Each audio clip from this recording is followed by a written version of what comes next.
I spent 24 hours in Pokemon Violet. However, to spice this video up, I've decided to give myself a couple goals to complete in this time period, with the first being to catch a full team of shiny Pokemon. That is 1, 2, 3, 4, 5, 6 different shiny Pokemon of some sort.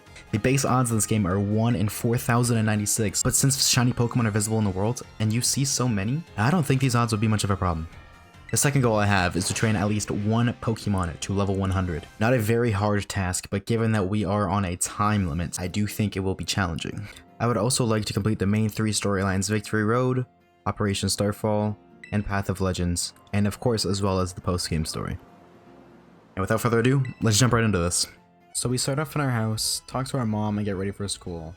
Then this creepy old guy shows up and asks us to come outside with him. Turns out Gramps here is the school director and he's going to give us our first Pokemon. And we're given the choice between Sprigatito, Fuecoco, and Quaxly. And obviously, we're going to choose Fuecoco. Why name Caesars? Like Little Caesars Pizza. What? I was hungry. One of the champions of this region wants to battle us. Bro, I just got my first Pokemon. Wait, she's only got 1 Pokemon? Okay. We beat her and become champion of the Paldea region. Talk about a quick and easy story, huh? After becoming champion, Nemona teaches us how to catch a Pokemon. You'd think we'd learn how to do this beforehand, but nope. After catching Porkchop, we immediately run backwards. The reason we turn around is because here you can find 2 of the biggest birds sitting on your roof. After catching one, we start heading to the lighthouse, but then get stopped by Nemona. On the beach, we see a dead machine, and then we fall to our deaths. Just kidding, we get saved by our phone.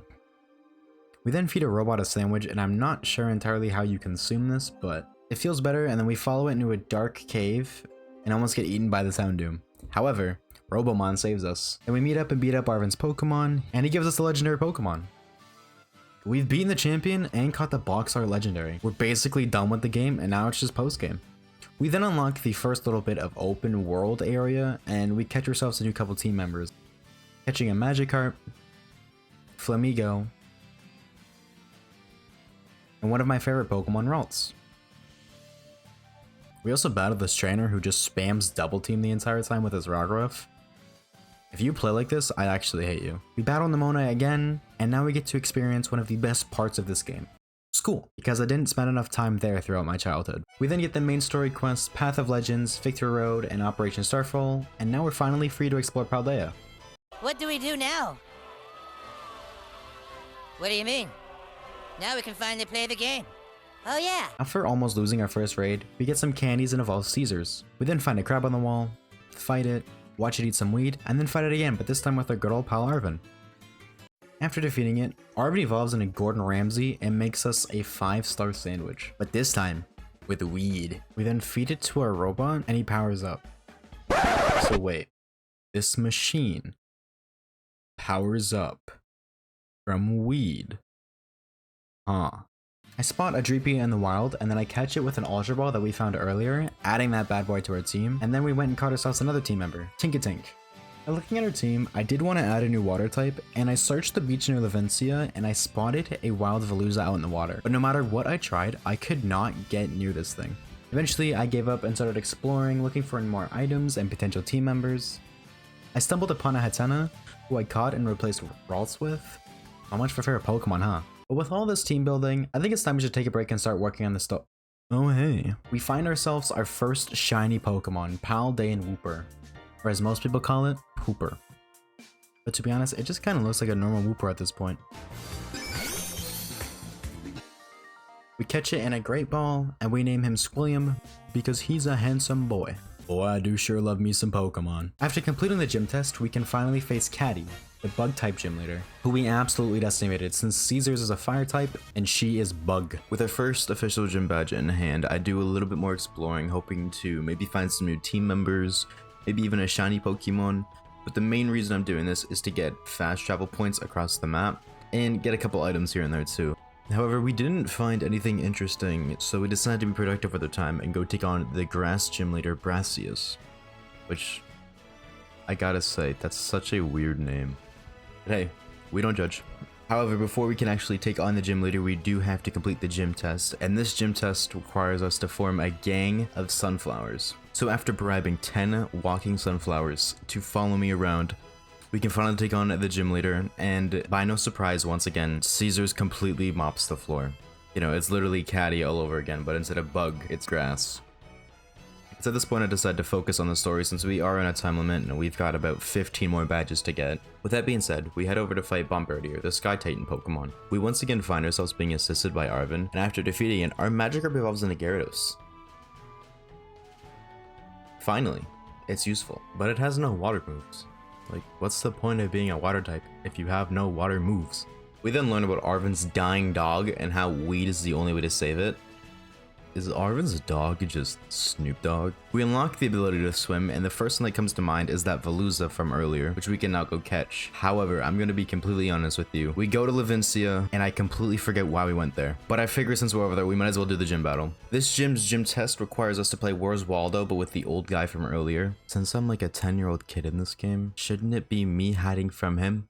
Anyways, we see a Dedenne on the top of an umbrella, and I'm concerned for this man's life because all he has to do is slip once and he will die. You see how small he is and you see how high up that is. After completing the gym test, Squilliam evolves, and it is now time to face Iono, the electric gym leader. For once, this gym battle was actually interesting. I lead with Caesars and Iono leads with Watch Roll, but I switch into Squilliam predicting a Spark, which Squilliam is immune to, and I was right. I set up 2 layers of spikes, in return getting hit with Pluck 2 times, and then I realized I can't hit this thing with Mud Bomb because it is a flying type, so I just go for Poison Tail. Eventually, Watch Roll goes down and is switched out for Belly Bolt. So I think this thing is like a water and electric type, or maybe it's just a pure electric type and I think it's a water type. But either way, my brain was thinking water and I taught Gyarados Thunderbolt, so I switched into Gyarados, completely forgetting that I'm also 4 times weak to electric, which is this gym's whole theme, so I don't know how I forgot that, but...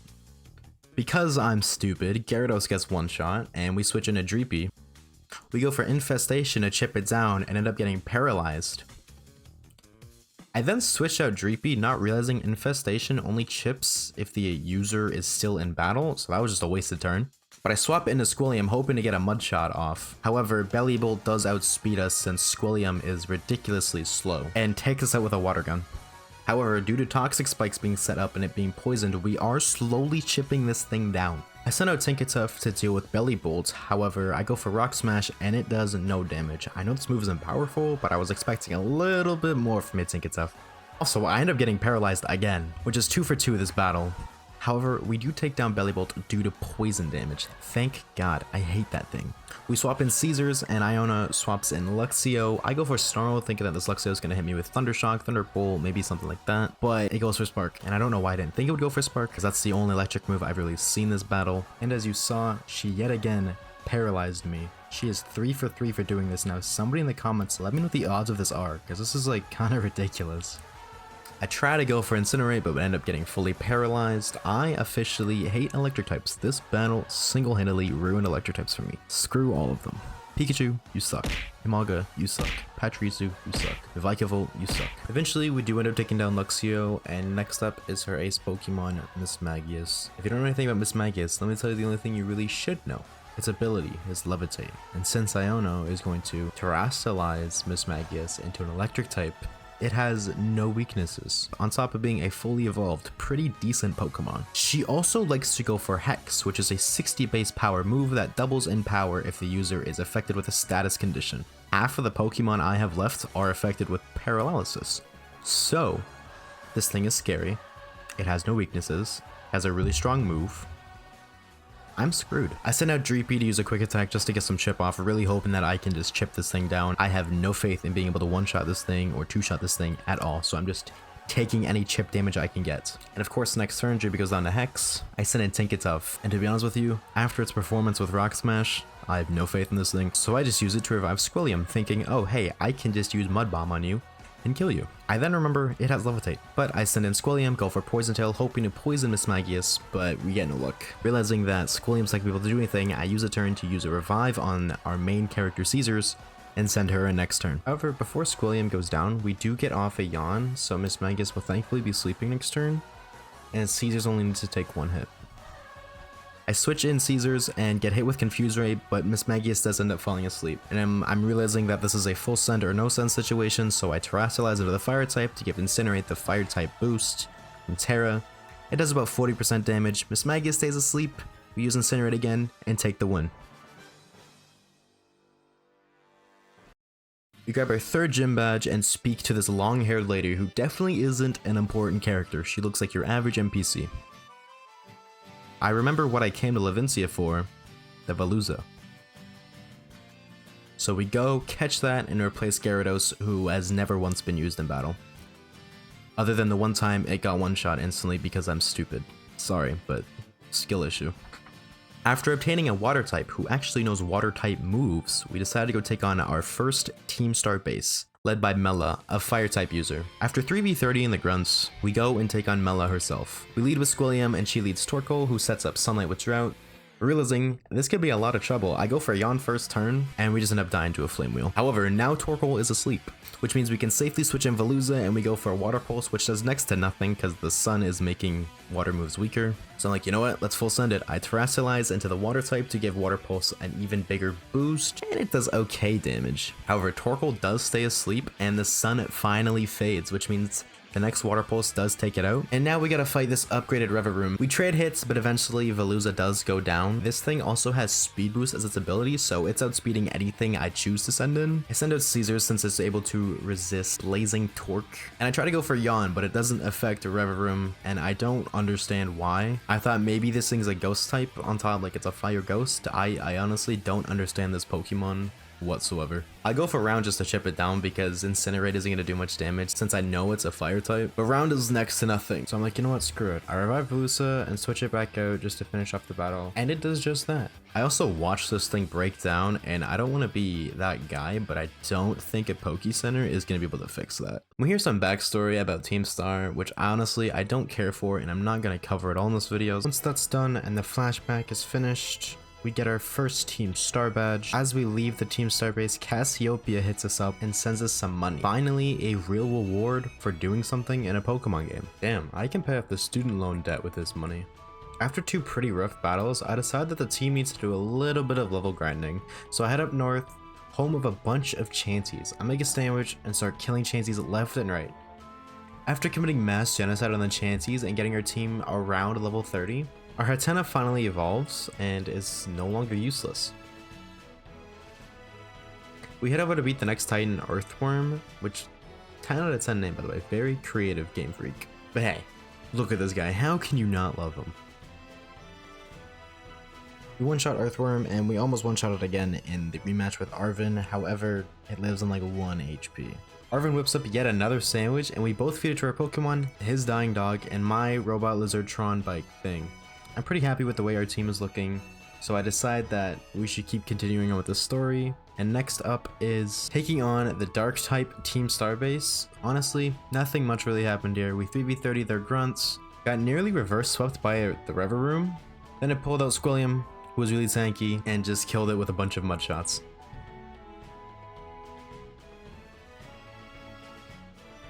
We get more bread from Cassiopeia, who's basically our sugar daddy at this point because no one else is really paying us for our hard work. We take on Iron Treads, this very big Dawn fan looking robot. I go for Iono with William but get flinched, and then I get taken out the next turn, so I send in Caesars because they're the main character. We get flinched again, and then we get taken out with a crit knockoff. What in the dream luck is this shit? The rest of my team gets one shot, so I dump all of the XP candies I have into Caesars and evolve her into Skeleturge. Going back to take on this Titan, I have a strategy this time. I lead with Tinkatef, who goes for Baby Aldize 3 times to lower his attack. Then I switch into Caesars, I go for Torch Song, which is a 2-shot kill, and Iron Treads runs off like a little baby. We do the exact same thing in the rematch, and the Titan is defeated yet again. Then I decide it's time for a new shiny member on our team, and I notice there's a Veluza outbreak nearby.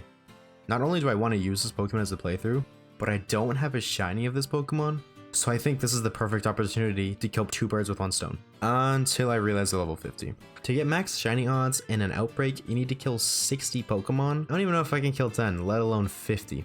So I immediately run away from the Veluza raid and decide to go for full odds shiny hunting instead, which in this game is basically just driving around. I do want a shiny Axew because I think it's a really cool Pokemon and I want a dragon type on the team for this playthrough. So I'm checking around where Axew spawn. Since it's shiny isn't that noticeable in the overworld and it is a pretty small Pokemon, I decide to abandon this hunt as well. At this point we're at the 7-hour mark and no luck. However, I am still determined to add a new shiny member to the team. So I start date skipping to get different outbreaks. We end up finding a Choodle outbreak, and Choodle is kind of in the same boat as Veluza. It's a Pokemon I've never used, and I've wanted to use one, and I also don't have a shiny version of it, so I think why not? However, I didn't realize Choodles are actually this small, and in this outbreak, they can spawn in the water and on both sides of the river. So keeping track of these things are going to be a real pain in the ass. After about half an hour of hunting for this thing, I give up because I'm more scared and paranoid that I'm going to miss this shiny than I am find it. I hop right back into date skipping and I notice a Rockruff outbreak. Looking at my current team, we could definitely benefit from having a rock type, and Rockruff is one of my favorite Pokemon from Alola. Now that I think about it, Alola has a lot of Pokemon I like: Rockruff, Dewpider, Fomantis line, Alolan Raichu, Litten and Rowlet lines, sorry Popplio fans, and a bunch of these Pokemon as well. Let me know what some of your guys' favorite Alolan Pokemon are in the comments down below. We once again kill 60 Rockruff and spend an hour looking and have absolutely no shiny luck. As of the time of recording this section of the video, it is about 4:30 in the morning, so I'm really tired and I'm ready to call it a night. But then suddenly, one blue doggo spawned, and I forgot how good this shiny looks in game. Oh my god. I drop a save and I play with it a little bit before catching it in a Great Ball.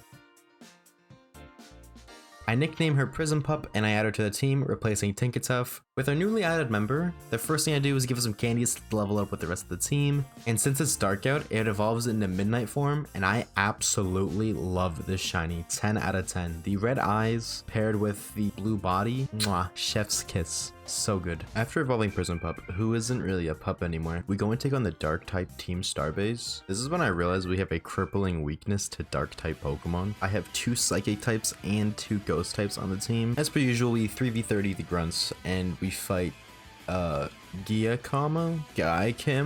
Oh, it's Geico. Like the lizard. As Geico sends out their first Pokemon, I realize I may be a bit overleveled for this Team Star base, since it's only level 21. Squilliam mops the floor once again, and we hear the very boring backstory that I once again skip through and don't read a second of. Once that's over, our sugar daddy sends us some money, Henny gives us some crafting materials, and we head right on to fight the next gym, which is a water type gym. After watching Kofu run off out of his gym, his assistant gives us a really cool Venonat wallet to return to him. Now, I actually never noticed this playing through the first time, and I bet a lot of you didn't either, but this is actually a really cool looking wallet. Now, looking back at this footage, I realized Breloom would have been a really good choice because not only is it a grass type, which will help us with this gym, but it's also a fighting type, so that helps us deal with our awful weakness to dark type Pokemon. But you know, I'm biased, and I want to use a Lurantis, and I might be thinking to yourself, Oshawaves, you can only find Lurantis above level 50, how are you going to use that? In which I'd say, yeah, you're absolutely right. However, for some odd reason, the one set spawn for Lurantis there is level 40, despite every other Pokemon in the area being level 50.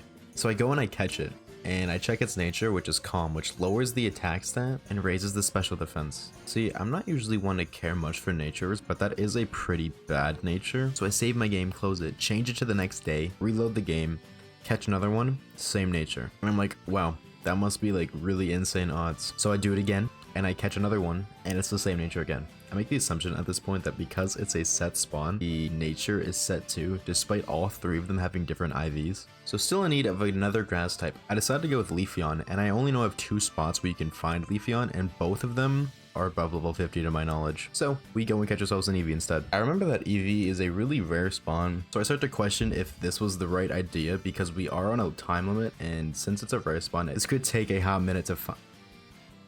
Oh, after catching Eevee, we realized we don't have a leaf stone, so I head out to the tag tree thicket to get ourselves one. We found one pretty quickly, thankfully, and evolve our Eevee into a Leafeon. I teach it the TM Trailblaze, which is a grass version of Flame Charge, and then we head to Porto Marinada, where we have to fight Kofu's assistant before we can give him his wallet. At this rate, I should have just kept the wallet for myself and turned around. And we return the wallet to Kofu just to have him give us his life savings and trust that we, a 10-year-old child, can win a bid for some seaweed. After spending a whopping 35 grand, he tells us to meet him back at his gym for a battle, so we head over there. But before we can get on with this battle, we get cut off by this average looking man and this person who makes me question their gender every time I see them. And now we head to fight Kofu, but truth be told, Leafeon just kind of sweeped this entire gym. After we earn ourselves yet another badge. It tells me that Pokemon up to level 40 will now obey me, so it's kind of a good thing that I didn't get that Lurantis. Next up, we have to fight Larry, the normal gym leader. Our gym test is to figure out what the secret order is, but I have the power of the internet. I just Google it. Suddenly, there's an earthquake and... what happened to the people? Larry leads with Kamala, and this thing will not stop spamming Yawn. Oh my god, this thing is so annoying. I switched into Skeletor since it's a ghost type, so it won't be affected by Yawn. And this marks the first battle where I abused an absolutely broken strategy. Allow me to introduce you to the move Torch Song. Torch Song is a 90 based fire type move that increases your special attack after every hit. What this means is every time I use it, the next time I use it is powered up even more, and eventually get to the point where you just one shot everything. After obtaining our next gym badge, we get cut off by Jita, and she congratulates us on yet another victory. Then Nimona walks in and challenges us to a battle, which we gladly accept since Jita's watching. Jita is the strongest champion amongst the champion ranked in this region, so you know we gotta embarrass Nimona, and we do just that, because the power of Torch Song is unbeatable. At this point, we're kind of clearing out gym badges, and next up we have arguably the worst part about these games, the psychic gym test. Like, actually, what is this? Anyways, now that that's done, thank God, it's time to fight the... Mommy? Mommy leads with Fijiraf, and we lead with Caesars. Realizing that we're kinda underleveled, I decide to abuse the same strategy as before, and then she sends out Gardevoir. Mommy and waifu bait in one battle? Now, I wouldn't normally cover this battle because it was very simplistic and straightforward. However, I would like to point out that she sends out Florges, which is her ace Pokemon, and terrestrializes it into the psychic type. And we go for Shadow Ball. Now, Shadow Ball is an 80 base power move that is super effective against Florges, so it doubles in power. We are also +3 special attack from the Torch Songs, and it's Stab, which stands for same type attack boost. Now, given all of these multipliers and all this additional power onto this move, you'd think we'd one-shot it, right? But it lives. After saying this, I honestly have so much more respect for Florges. Anyways, of course, it goes on the next turn, and we get our 6th gym badge. And now we move on to yet again another gym badge. And you guys know the drill by now. Gym test, gym battle. However, this gym test is actually just double battles. Now for the gym leader. Rhyme leaves Banette and Mimikyu, and we lead Caesars and Hatcham. We start off by tearing Caesars into the pure fire type, so that way we're not hit with super effective moves with the additional ghost type that Caesars has. And I go for Snarl because it's a super effective double hitting move. However, they just double team Hatcham. It goes down in one turn. Poor Hatcham. Finally getting the chance to shine and just dying instantly. I switch in Veluza because it has Night Slash, and then both of my Pokemon get an Omni boost. I mean, come on, just say you're trying to give me the win. We go for Snarl and Night Slash again, taking out Banette, and Mimikyu lives on just 1 HP. She swaps in Houndstone, and then both my Pokemon get a special and physical attack boost again. Same thing, Snarl and Night Slash clean up her Pokemon. She sends out her ace Pokemon Toxtricity. And then the audience says one of Rhyme's Pokemon went down. Woo, this is exciting.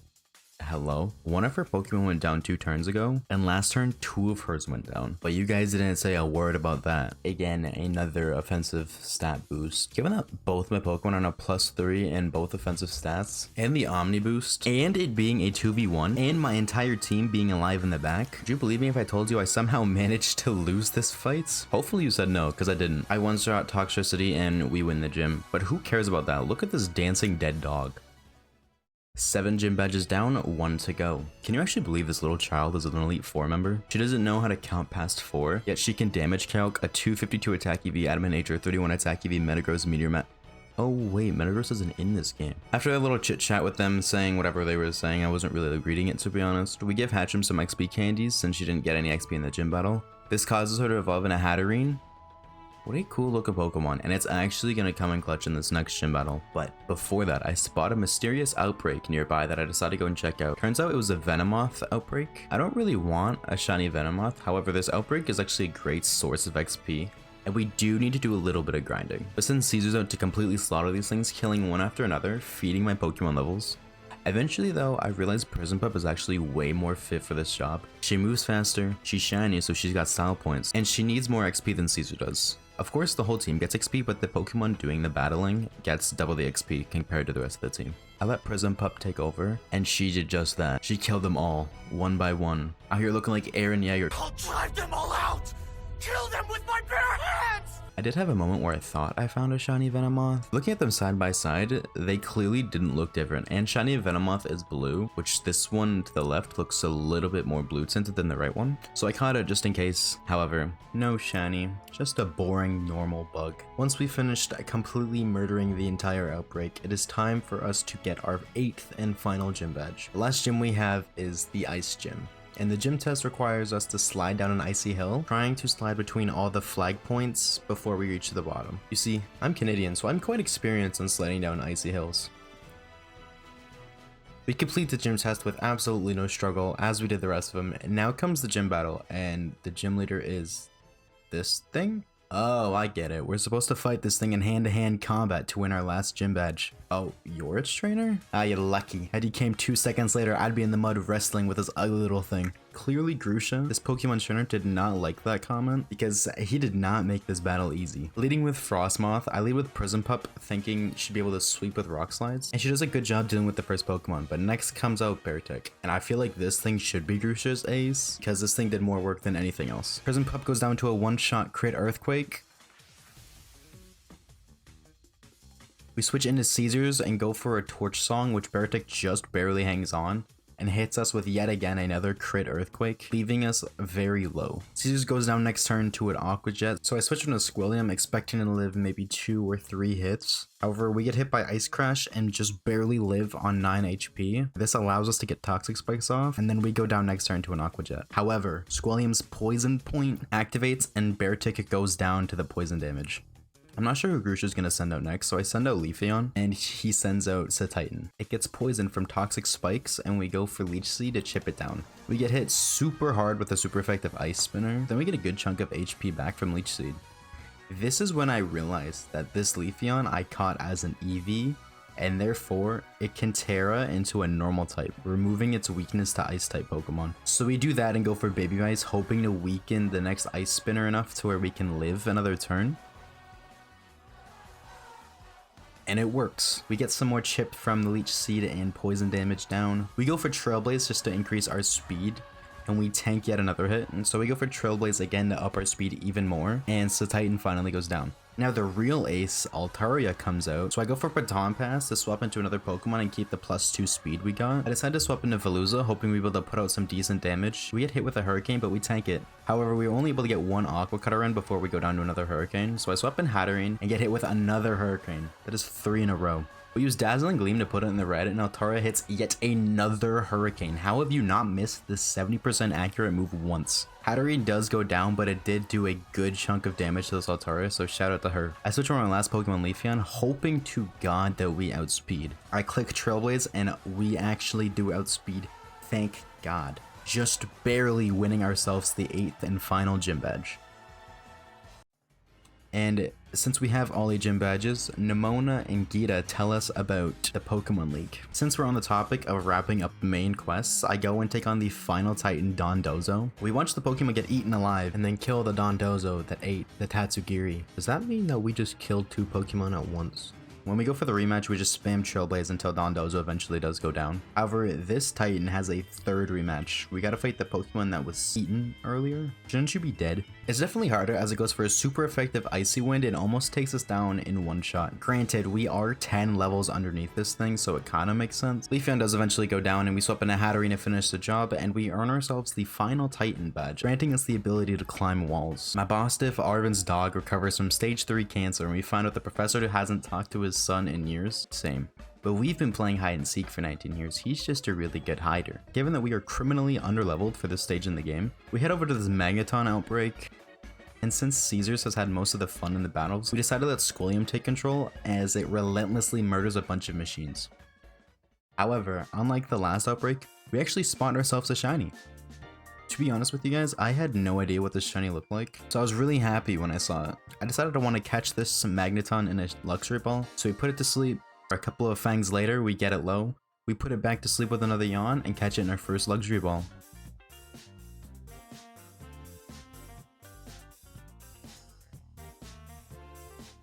I name it Gauss Pulse. Gauss means a unit of magnetic induction equal to 1/10,000th of a Tesla, like Elon Musk Teslas. And since those are about 90 grand, this thing's like 90 bucks. DMs are open. if anyone's interested in purchasing this. After adding Gauss Pulse to the party, we let Squillion get back to ripping these machines apart. You know, I do gotta ask, what happens if you rip one Magnemite off of a Magneton? Is it a Magna Duo? A Magna Couple? Magna 2? With a bit more levels on the team, I go by a Thunderstone to evolve our Gauss Pulse and a Magnezone. Look at this thing.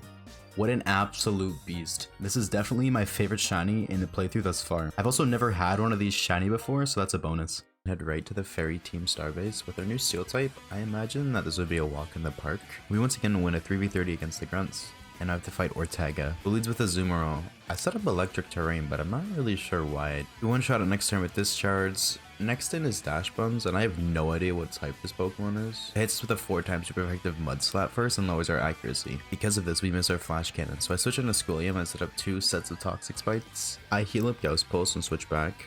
Then I tear into the Steel type to boost Flash Cannon's power. And even though we get hit with a Mud Slap again lowering accuracy, we actually hit Flash Cannon this time. Ortega switches into Wigglytuff and we switch back into Squilliam. It just spams Charm, which lowers our attack. However, we just keep jabbing it poison style, eventually killing it.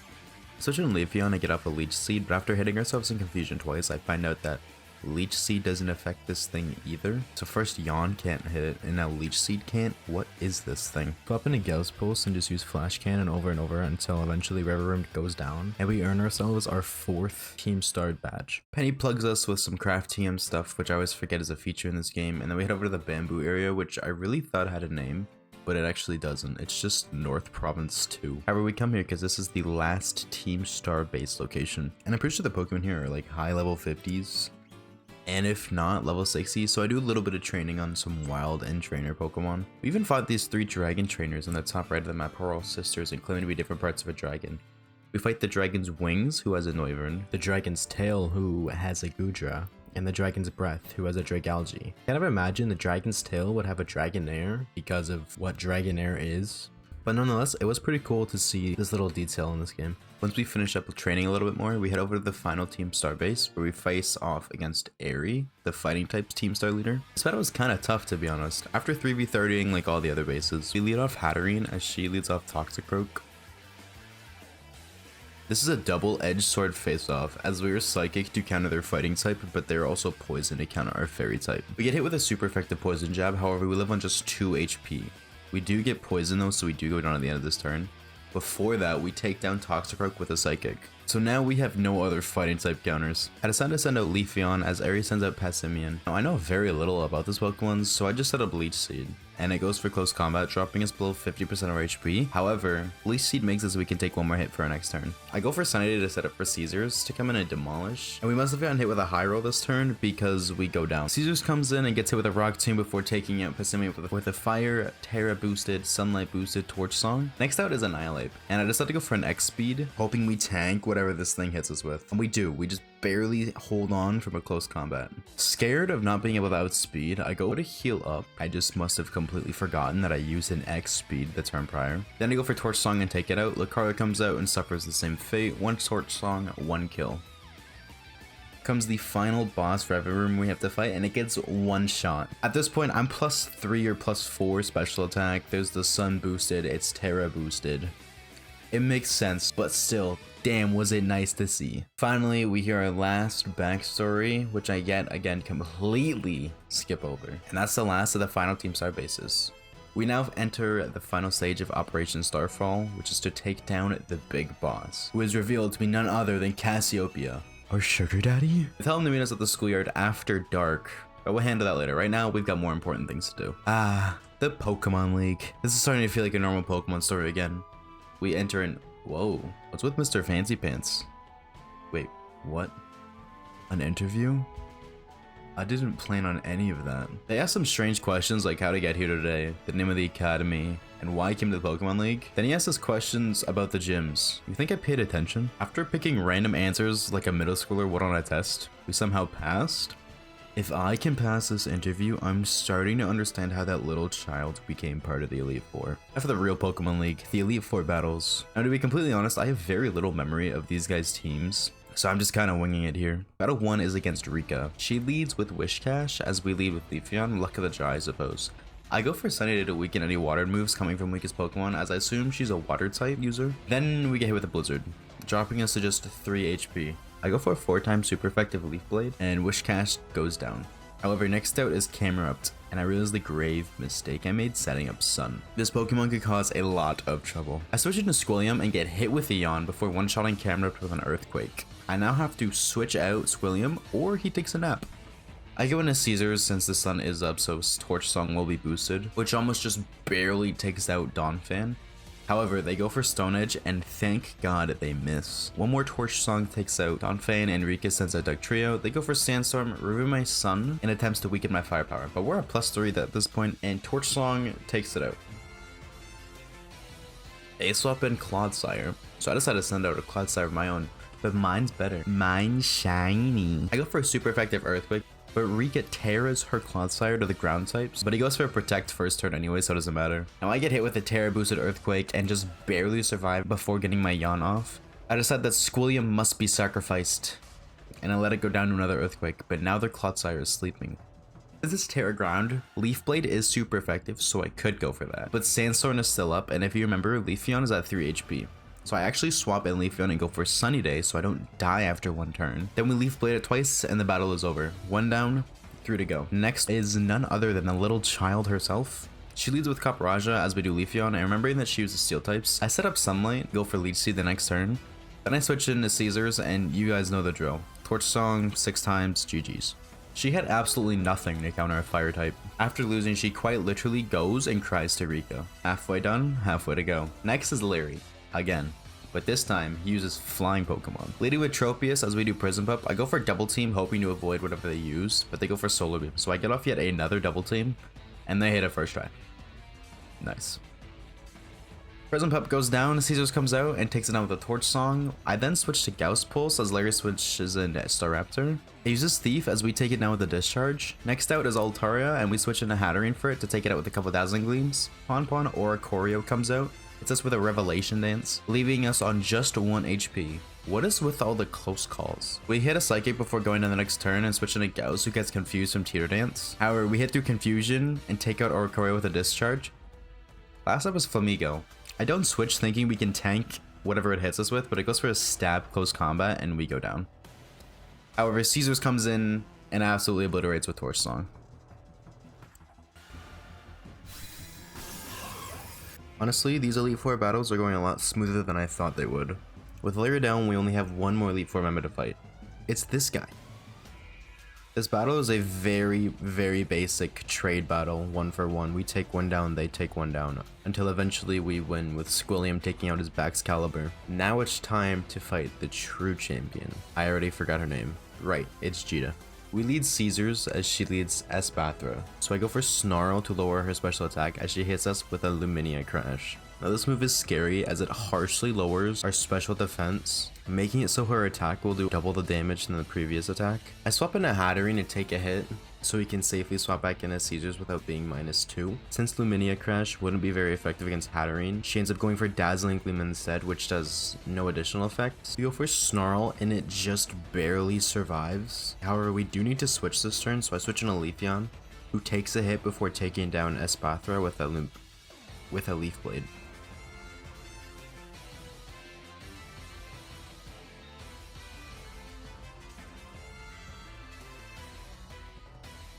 She next goes to send out Veluza. However, I click switch Pokemon and then completely forgot what she was switching into. So I decided to swap into Squilliam just to be able to set up spikes. We get hit with a Liquidation, but get Poison Point to activate, which is huge. We then swap into Leafeon to take a not very effective Liquidation. Leafeon goes down and we send in Gauss Pulse, and I accidentally misclicked and set up Electric Terrain, so we take a hit and we just barely survive before taking Veluza out. Avalugg is out next, and me not thinking this thing can really do anything to me, I fully heal back up before getting hit with a 4-time super effective Earthquake and just barely holding on with Sturdy. Next turn, however, I outspeed and one-shot it with Flash Cannon, so I essentially healed for nothing. Next out is King Gambit, and I want to switch into Caesars, but she's really hurt, so I decide to sack Gauss Pulse so I can heal Caesars back up.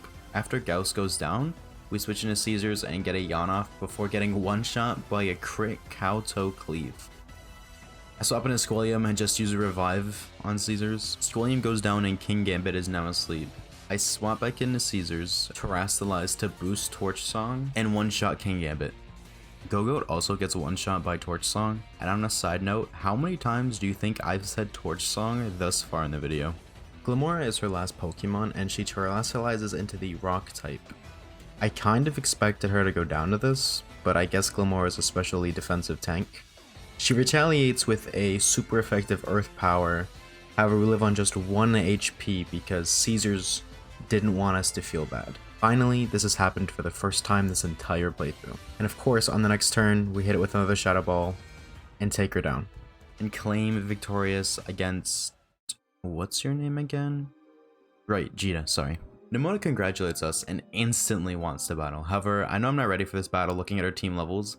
Even with all the candies I have, I'm simply just not ready. So to get some XP, I go and take on at Cassiopeia. Clavel cuts us off and claims that he is the infamous Cassiopeia and challenges us to a battle. After we win, Clavel admits to lying to us and tells us he actually isn't Cassiopeia. Bro just threw hands with us for nothing. If you wanted the smoke, homie, you could have just said so. However, we did not get as much XP as I thought we would have from that battle, so I go and do some raids to get some XP candies. I do come across this Steel Terra Shellgun raid, and I decide to catch it because A, since it is a Steel Terra, we have a little surprise card in our back pocket if we need to, and B, Salamence is a cool Pokemon. Plus, I've wanted a Dragon type on our team throughout this playthrough. We've replaced Leafeon because we have counters to everything that Grass can already counter, and we immediately evolve the Shellgun into Salamence. After a bit more raid grinding, it is finally time to face off against Nemona.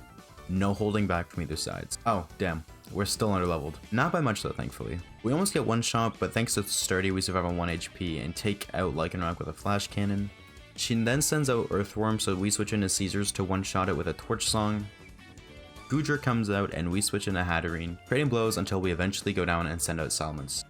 Despite being 14 levels lower than Goodra, we go for a Dragon Claw and outspeed. I did not realize Goodra was this slow. We take it out and swap into Squilliam to handle Palmot. It just barely survives an Earthquake before taking it out with an Ice Punch. I switch into Salamence and Terra to the Steel type, expecting a 4-time super effective Ice Punch, and go for Dragon Dance. The play works and we outspeed Palmot the next turn, taking it out.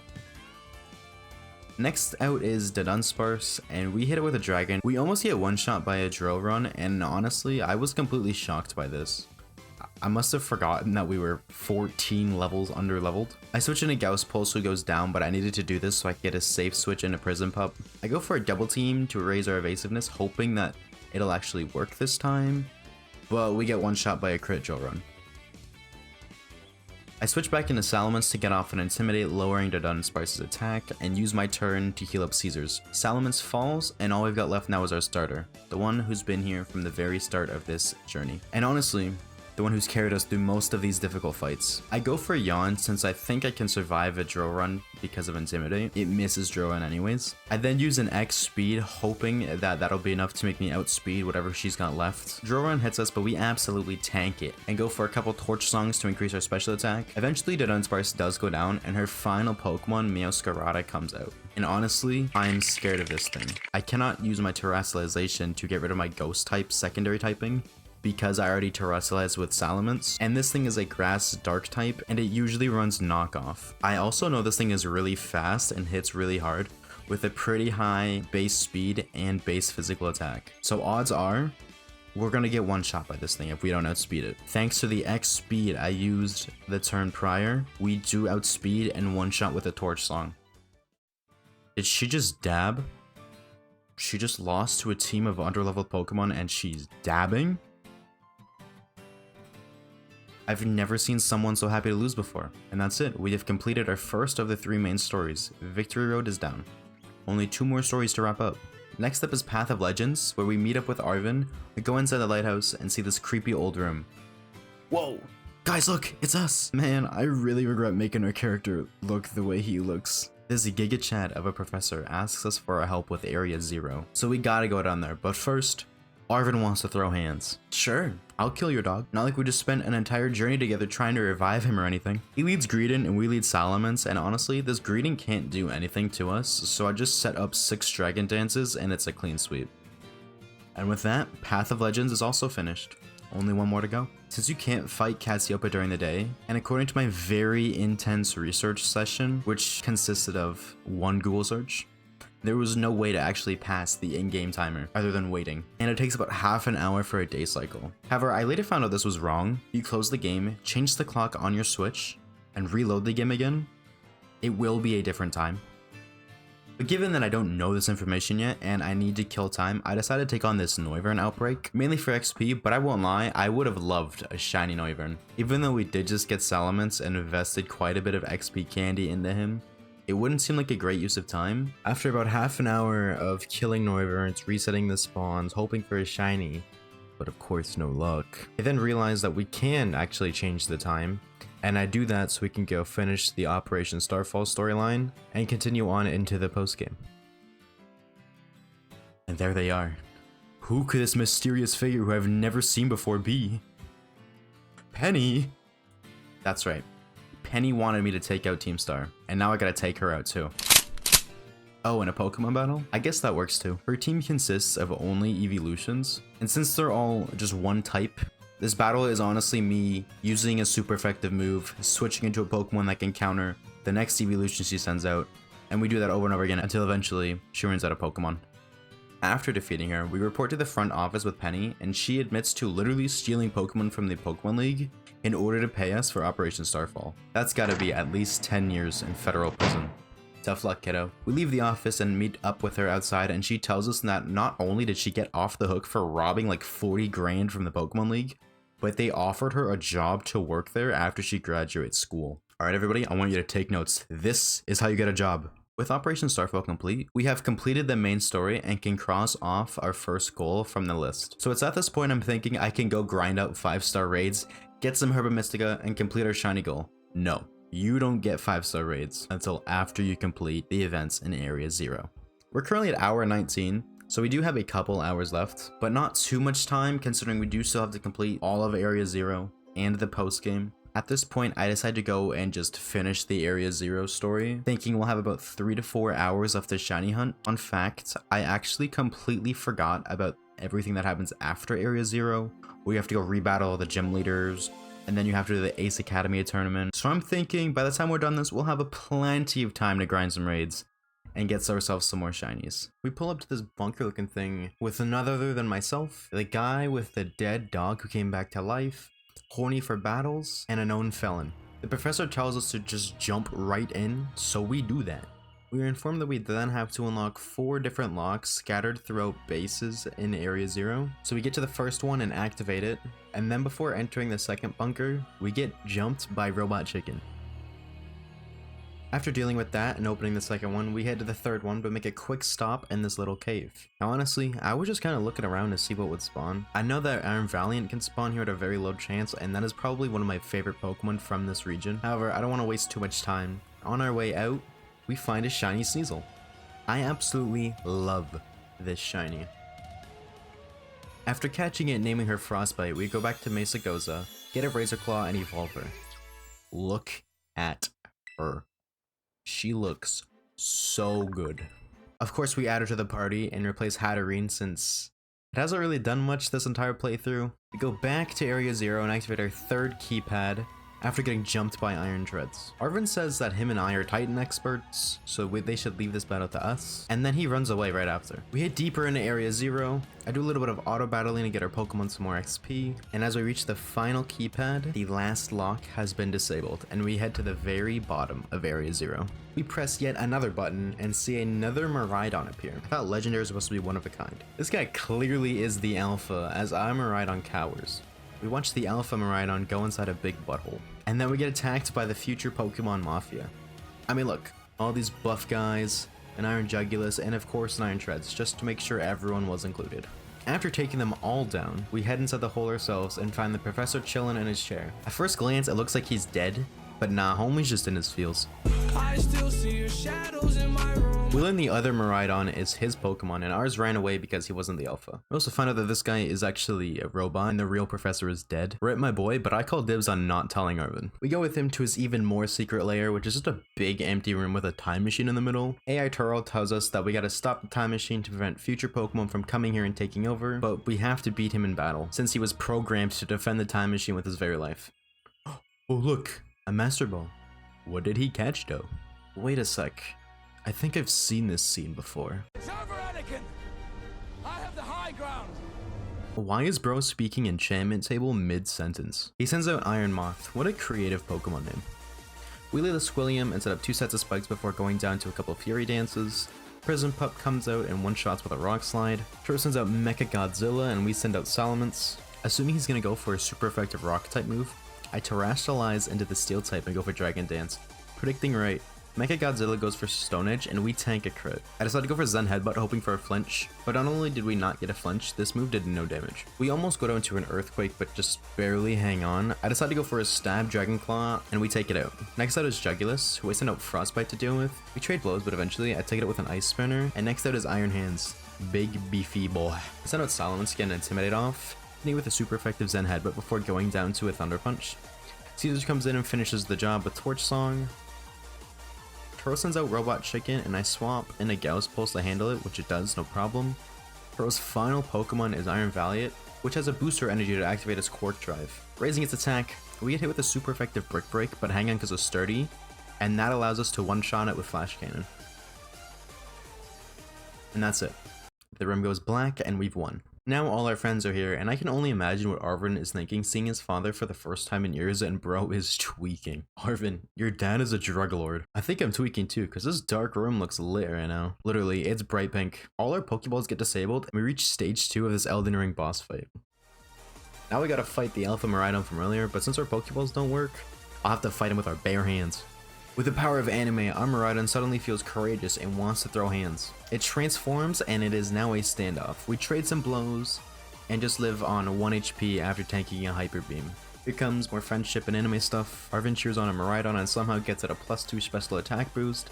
Then we get an Omni boost out of nowhere. We unlock the power of Terastallization and become a Dragon type, going for Terra Blast, which is a super effective move since Terra Blast copies the type of your Terastallization type. We take out Turo's Miraidon and win us yet another fight. I really hope there isn't a stage 3 to this fight, because we don't have any more anime power left. Since I called dibs earlier, the AI tells Arvin that his real dad dies. Then he says he has to go to the future to destroy the time machine once and for all. So we threw hands for nothing. Why couldn't you have just done this yourself forever ago? He gets sucked into the time machine and just dips, shutting it down forever. Now for everyone's absolute favorite part of this game, Ed Sheeran. The end credits play and we get summoned to the office once again. Bro, we just saved the world? What on earth could you get us in trouble for this time? Oh, no trouble? Battle tournament? No, I've only got a bit of time left and I want to complete my other goals. Oh, this is part of the post game? It's mandatory? Great. Now this is when I realized that we got a lot to do and a little time to do it. Jita tells us we gotta go throw hands with all the gym leaders once again, testing their skill to see if they're still worthy of their position. You wanna know how every single one of these fights went? 2 words. Torch, song. I really could have made these battles somewhat interesting, but honestly, I was just trying to get this done and over with so we could complete all of our goals as soon as possible. After completing all of the gym leaders, I realized that I've unlocked 5-star terror raids, and I go take on my first one. However, moments after completing it, and getting no Herba Mystica, we find a wild shiny Cufant. I caught it in a quick ball since the colors match its shiny, and I didn't even give it a nickname since I was so excited and I was in such a rush. After evolving it in a Caparaja, I did nickname it Chromatusk. Now we only have one more shiny to go before we can complete yet another goal on our list. Right after, we find us a Titan Raid, and I know that this has a good chance to give us a bunch of Herba Mystica, but this thing spams you on every other turn, and the AIs do absolutely nothing. I'm also not level 100 like you're supposed to be for these raids, so I'm not doing a lot of damage myself. After wasting about half an hour trying to complete this, I just give up and decide that I'm gonna go finish the post-game story. Which all we have left now is the Ace Academy tournament. Face off against Arvin, Jacques the science teacher, Dendra the fitness/battling teacher, and I basically just spammed Torch Song throughout all of those battles. However, I did make the rematch against Jita interesting for content purposes. We lead Caesars, and she leads Espathra, who sets up Reflect before going down to a single Shadow Ball. She then swaps in Avalugg, and I go for Gauss Pulse. Since last time we fought this, Gauss ended up one-shotting it. Repeating historical events, Avalugg goes down, and we send in Frostbite for Faluza. We hit it with a Foul Play, doing exactly half, and take it out the next turn. Next out is King Gambit, so I send out Squilliam, hoping he'll be able to handle King Gambit himself. He hits an Earthquake that does very little damage thanks to Reflect, and goes down the next turn. Caesars, our main character, comes out and finishes the job with, you guessed it, everyone's favorite song. Go-Goat is out next, and we switch into Frostbite to handle it, and she does just that, taking Go-Goat out with just one Ice Spinner. Glamora, Cheetah's Ace comes out, and we switch into Gauss Pulse. She tears to the rock type and hits us with a 4-time super effective earth power, but sturdy coming in clutch yet again, we tank it. We hit Glamora with one last flash cannon, one-shotting her Glamora with a crit, winning us the Ace Academy tournament. This concludes the post-game story and crosses off yet another goal. However, we have exactly 1 hour left and I'm starting to panic. I've been saving my rare candies throughout the playthrough, but foolishly made the mistake of using all of my XP candies on Frostbite, thinking we'd spend more time grinding 5-star raids and getting more candies from that. Still needing a level 100 Pokemon on our team and a shiny. Make a break for a Noibat outbreak I found earlier. Since Caesars is currently our highest level Pokemon, I give her the Lucky Egg for boosted XP and start auto-battling Pokemon that aren't Noibat. The Lucky Egg actually doesn't affect these, unfortunately. I was also resetting the outbreaks over and over again by running away, battling a Pokemon or two, running back, letting everything spawn, and repeating that process over and over again. The clock was ticking and I started panicking, worrying that I wouldn't be able to complete all our goals because I miscalculated and completely forgot about the addition of post-game story content. With only 13 minutes left on the clock, I decide that I can't get them both done, but I can for sure get one of them done.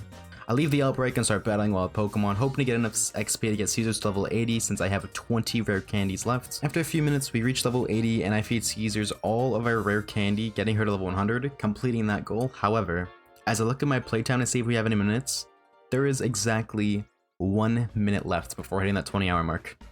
I spend the next 60 seconds hoping that a miracle will happen. We find a last second shiny. However, the clock strikes 24 hours. We end up with a team of Caesars, the Skeledirge at level 100, Prismpup the Lycanroc at level 73, Squilliam the Clodsire, our first ever shiny at level 73, Frostbite the Weavile at level 74, Gauss Pulse the Magnezone at level 76, and our last minute addition Chromatusk, the Camparaja, who never got to be effective in battle since it was underleveled, at level 62. Even though we weren't able to complete all of our goals, I still think we did pretty good, given how easy it is to lose track of time in this game, exploring the open world of Paldea, with all of its cities and secrets, and I had a lot of fun. I'm really happy with how our playthrough turned out, and it was nice to play through Pokemon Violet once again. Since this game is open world, it has plenty of replayability, especially compared to other Pokemon games that are very linear. This is the first of many videos to come on this channel, and I do hope you enjoyed coming along on this journey with us. If you did, be sure to drop a like and subscribe, as I have many more videos planned for the near future. With that being said, I am Oshawaves, and that is how I spent 24 hours in Pokemon Violet.